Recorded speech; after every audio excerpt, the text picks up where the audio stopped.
How's it going, everybody? All right, I have a deep dive into Joe Weider's Ultimate Bodybuilding. Now, obviously, I'm not going to go through this entire book in one video. I'll split it up into 3 or 4 parts, something like that. This book is from the late 80s, early 90s. It has to be because at some point they mention Lee Haney's 1988 Olympia victory. So it has to have been released. It must have been released in like 88 or 89, 90, something like that. It's a good book, although some of the information is outdated, of course, but that is to be expected. So, and you know, I have something that's been on my mind. And of course, I like to use this, exercise and bodybuilding literature as kind of the backdrop. But what exactly does it mean to be in shape? You know, what exactly does it mean to be in shape? Now, I would imagine that most of you would think that it means that you look like this, or you look like this, or or like this, with extreme musculature and low body fat. I'm sure that's what most people think. Now, there's some internet guy who makes these videos where he goes up to muscular people and he just out of nowhere, he asks them, what do you do to stay in such good shape? You know, that's his little series. What do you do to stay in such good shape? And I always laugh when I see those. I don't know his name, and I don't want to know his name. I hope that I never see any of his videos again. But how do you know that they're in such good shape? How do you know? Like what you walk up to them and you say, "What do you do to stay in such good shape?"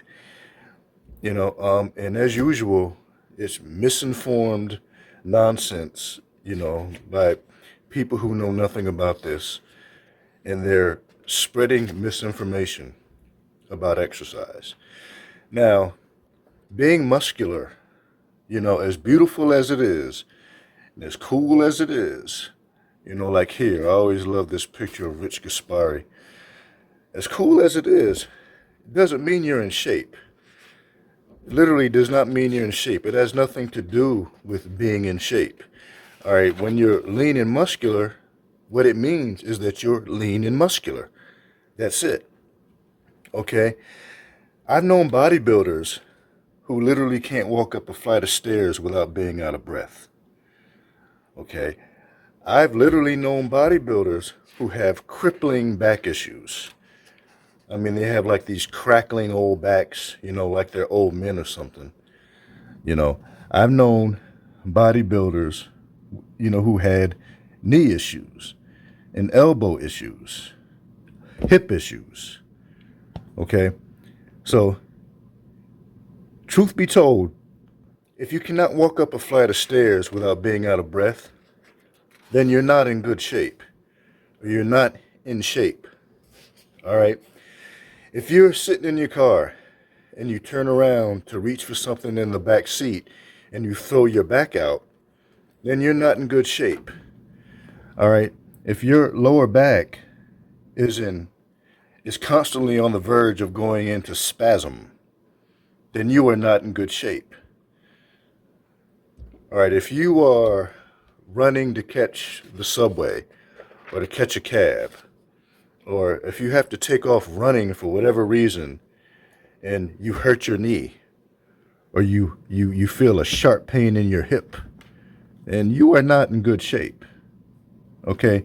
Being in good shape is about human performance, man. It's about what you're able to do. Okay? How much oxygen can be consistently extracted from your blood. How long can you perform without oxygen? Because that also is part of the equation. It's called anaerobic activity, anaerobic cardio, anaerobic glycosis. All right, being able to perform without oxygen is important. All right, how long and how fast, how abruptly can you move without hurting yourself? All right, when I was a little kid and I would play touch football, if you faked somebody out and got past them and got into the end zone, or if you were playing basketball and you faked somebody out, maybe you did a crossover, and then you got past them, drove to the hoop and scored a basket, we would say, oh, he broke your ankles.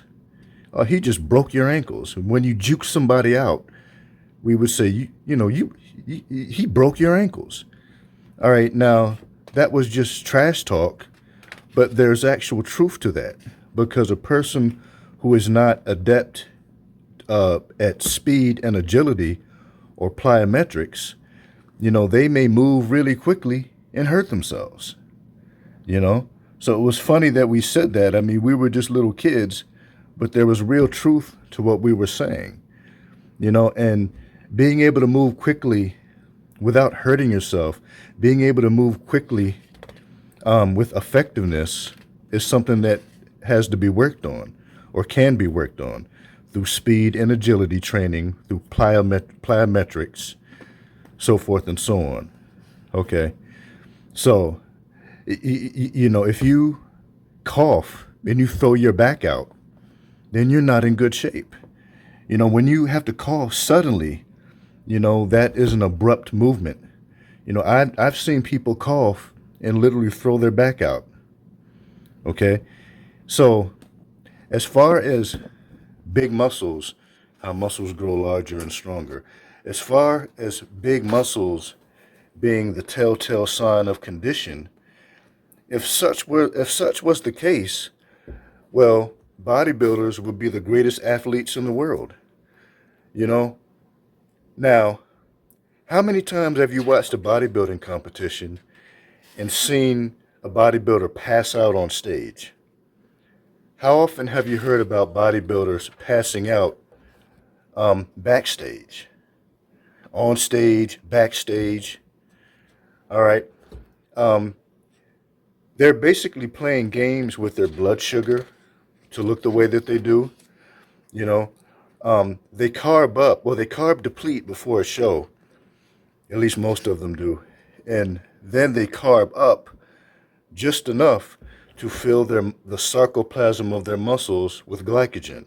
And they also want to fill their livers with glycogen. But they don't want too much left over, because if too much sugar is left over, it can spill over into body fat. So controlling glucose is very important for a bodybuilder before a show. But they're playing it so close.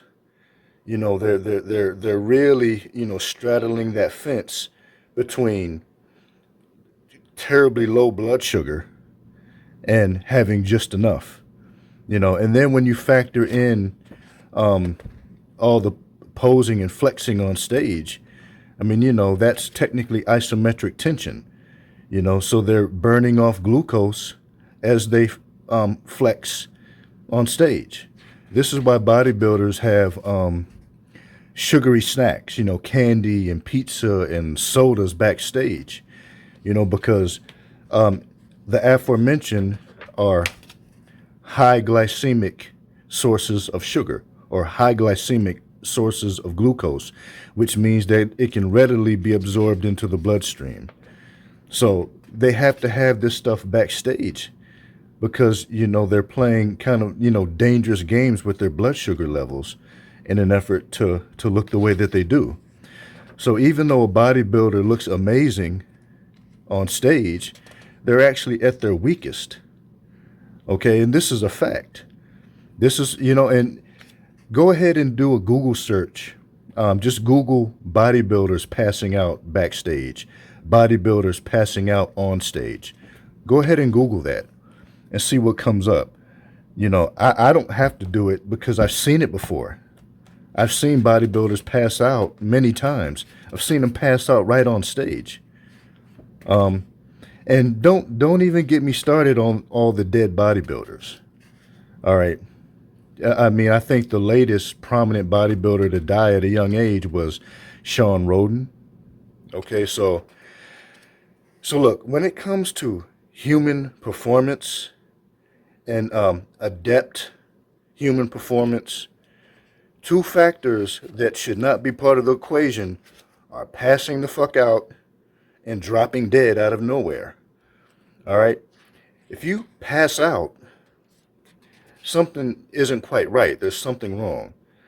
All right? And of course, we're all going to die, you know, at some point.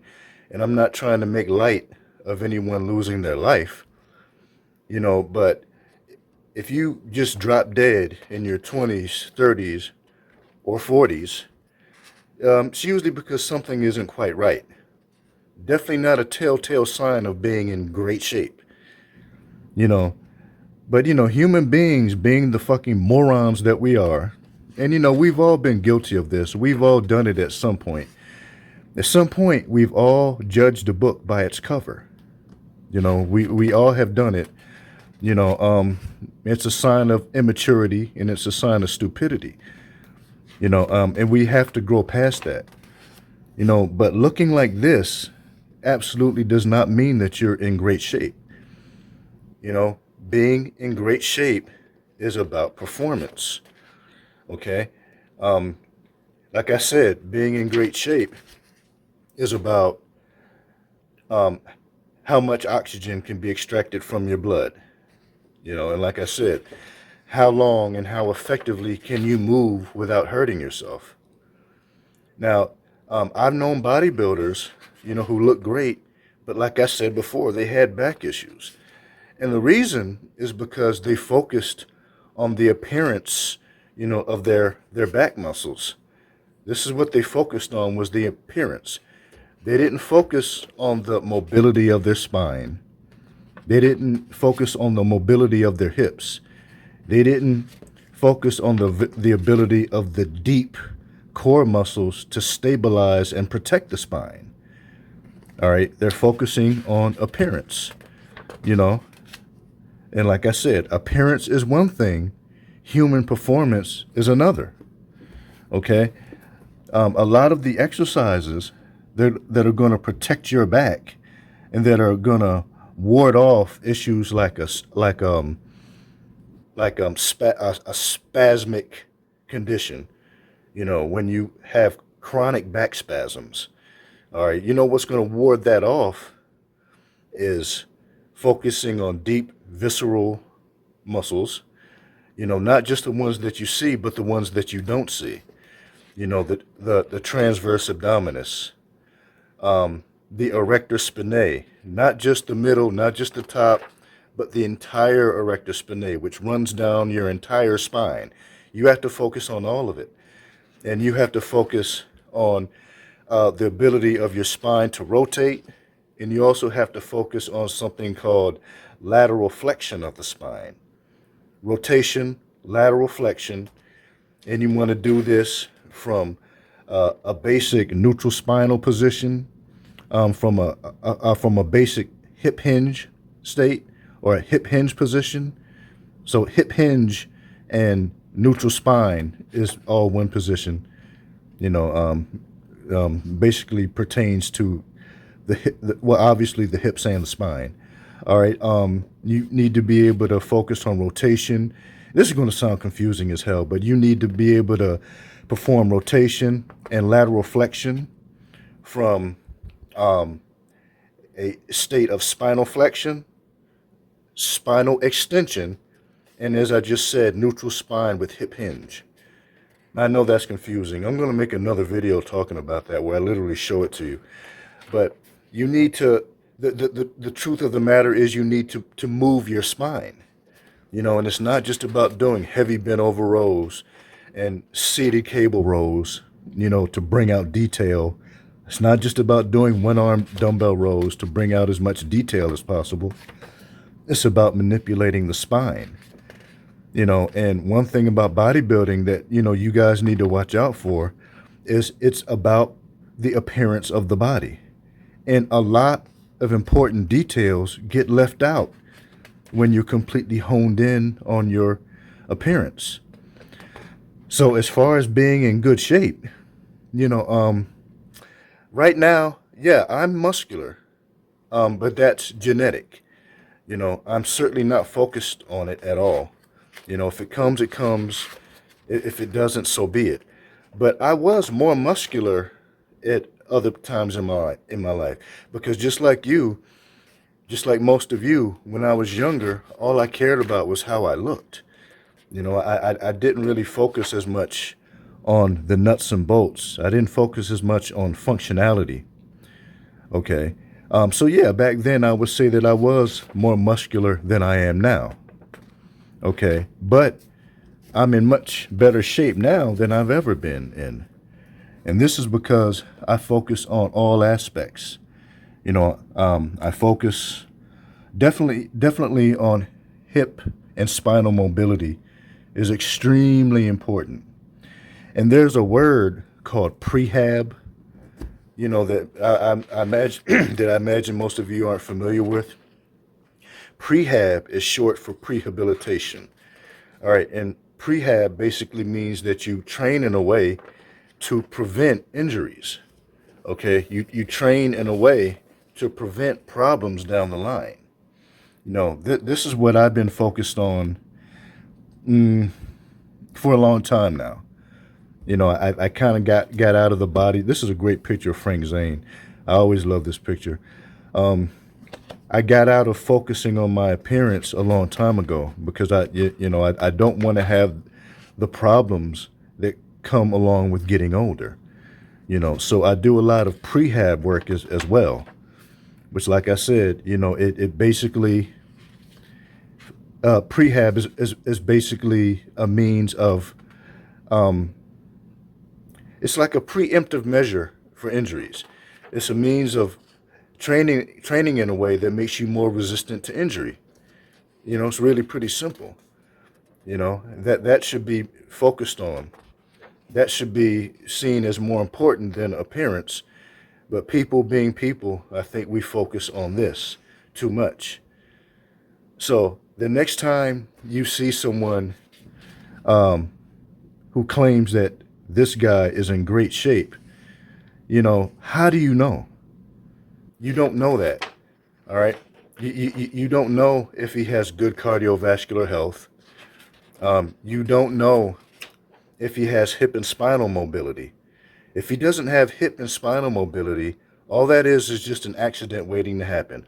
All that is an injury that's just waiting to happen. All right. If you don't have strong, stable knees, you can prehab your knees as well. Okay.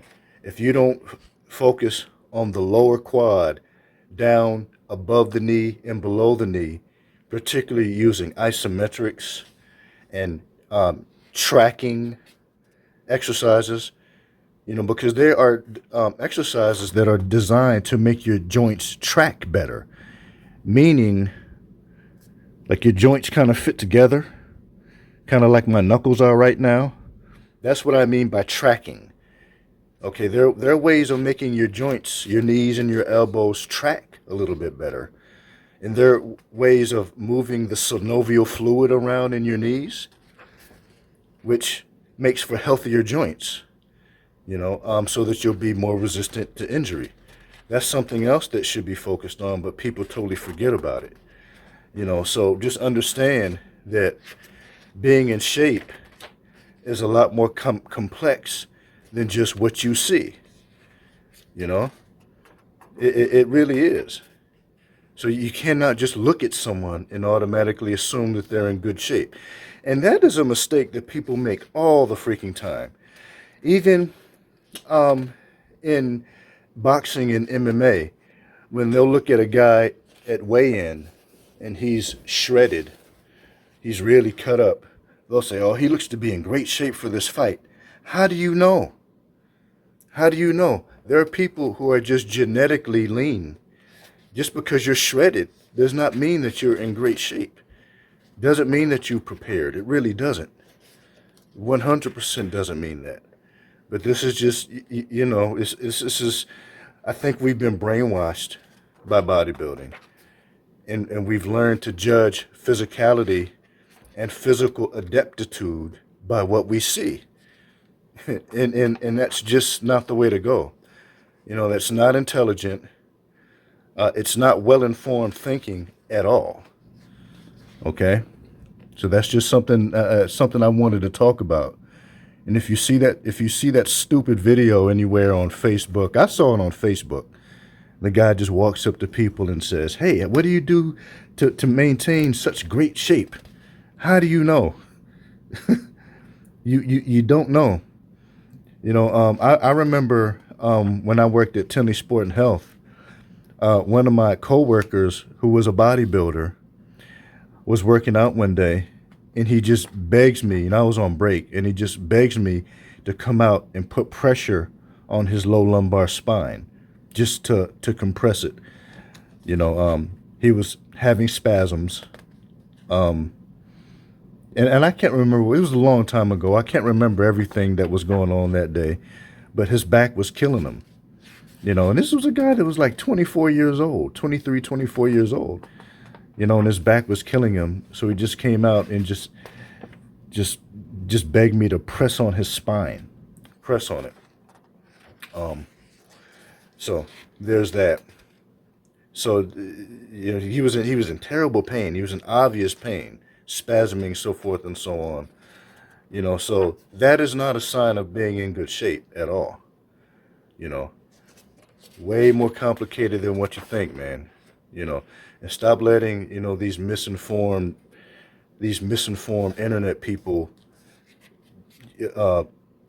influence your thinking, because I don't want to sound like a education snob, but as I've said before you start spreading information about strength training, I personally think that you should get some type of education, like a certification, a degree, something like that. And that's because this is a health-related field. This is the health field. And you need to really know what you're talking about before you open your mouth. Like, if you have a talent for fixing cars, all right, you're really good at fixing cars. You work on cars, and, people always say, "Hey, you got a problem with your car, go to such and such." People aren't going to care if you didn't go to automotive school, if you didn't go to school for automotive training. They aren't going to care because it's not a health-related field, But when it comes to the body, you really do need to go to school, get some type of cert. And I can tell because I just see so many videos where people are talking complete nonsense, Bodybuilders probably are in worse. I would say that they're in worse shape than any athlete under the sun. Because like I said, particularly when they're posing, when they're on stage, they're at their weakest. Most of them are about to keel over. That's a fact. And if I know this would never happen. But, go up to a bodybuilder on stage and just snatch him off and have him come and join you in a game of pickup basketball and see how well he does. He's not gonna do well. It takes all the strength he can muster just to make it through the posing routine. And then he's gonna have to go backstage and maybe chew on a candy bar, to kind of keep his blood sugar up. He's gonna have to eat some pizza. These guys have pizza backstage, to keep their blood sugar up. And real human performance doesn't work that way. So yeah, man, when it comes to satisfactory human performance, and that is what being in shape is about. When it comes to satisfactory human performance, keeling over and dying out of nowhere does not factor into the equation. All right, passing out does not factor into the equation. Having to eat a candy bar every 10 minutes to keep your blood sugar up does not factor into the equation. You know, by the time an athlete performs, it's actually healthy to have some body fat. And of course, to have the liver glycogen full, to have the muscle glycogen full. All right, that way, you know you're ready to perform. You know, but when you have no body fat and barely any glycogen, you know, performance is going to be limited. You know, but that's what it takes, because they don't want too much sugar floating around in their blood and in their system to spill over into body fat. You know, and probably the safest time to consume sugar is while you're performing. You know, while you're, you know, on stage flexing. You flex, you pose, then you go back and you eat some sugar. You know, that's probably the safest way to do it when you're a bodybuilder. You know, because if you don't, sooner or later you're just going to pass out. You know, dehydration and low blood sugar are not conducive to performing. You know, so stop thinking that this means great physical condition. Absolutely not. You know, you've heard about bodybuilders being in better shape a few days after the show, after the contest, you know. And I'm sure they sure as hell feel better, because after the contest, they go and they eat. And they fill up all of those stores, all of those glycogen stores. And they eat enough so that it spills over into a little bit of body fat, which is good, because you remember what body fat is for. I mean, body fat has a lot of purposes, man. I mean, it's for insulation, it's for protection. Fat is also used for delivering hormones, delivering hormonal messages through the blood. You know, so obviously it's not good to be obese. You know, but when you're walking around with zero body fat, it is not the ideal condition for human performance. And this is a fact. All right. And as far as female bodybuilders, a woman who's at 6% body fat can't even ovulate properly. You know, so yeah, it's a fact that when a bodybuilder is on stage flexing, they're actually at their physical weakest. All right. This is why they pass out so often backstage and on stage as well. You know, and what I just said about bodybuilders looking strong but being at their weakest, that's actually kind of a quote that I got from someone else. I didn't make that up. But yeah, they look their strongest, but they're actually at their weakest. So I hope you guys got something out of this. Okay. Let's go ahead and let's get educated about what it means to be in shape. You know, there's a lot more to it than what you see. All right. So I think I'm going to go ahead and stop here. I actually got through a lot of this book. This one isn't as thick as some of the other ones, almost half of it. So I'll pick up from here with another video. All right. So please like if you liked it. Please subscribe, share it if you'd like to. And I will be back with more content and information on the fitness industry, personal training, and strength training in general. PLA Mind and Bodyworks signing off. Thanks a lot. Bye-bye.